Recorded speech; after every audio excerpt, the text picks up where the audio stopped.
মানুষ মরণশীল, এটা চিরসত্য। যাই বলুক না কেন, যাই পড়ুক না কেন, যাই ভাবুক না কেন, মানুষ মরণশীল, এটাই চিরসত্য। এই ব্যাপারে সারা দুনিয়াতে কারো কোনো মতভেদ নেই। এমনকি যে আল্লাহকে বিশ্বাস করে না সেও জানে মানুষ মরণশীল, যদিও সে আল্লাহকে বিশ্বাস করে না, আখেরাতকে বিশ্বাস করে না, কিন্তু সেও জানে চিরদিন এই দুনিয়াতে থাকা যাবে না,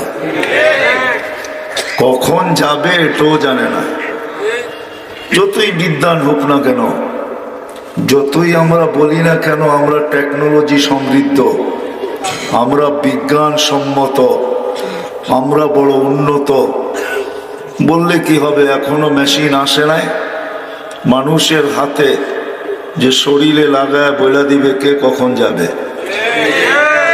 কারণ আল্লাহ যাওয়ার কোনো সিরিয়াল রাখেন নাই, আসারটা রাখছেন, এটা সত্য।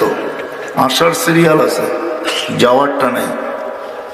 কেননা ফেরেশতারাও আল্লাহকে প্রশ্ন করছিলেন, লাম্মা আখরাজা যুররিয়াতা আদম, আদমের সন্তানদেরকে রূহের জগতে যখন আল্লাহ ওনার পিঠ থেকে বাহির করে একত্রিত করছেন, তখন ফেরেশতারাও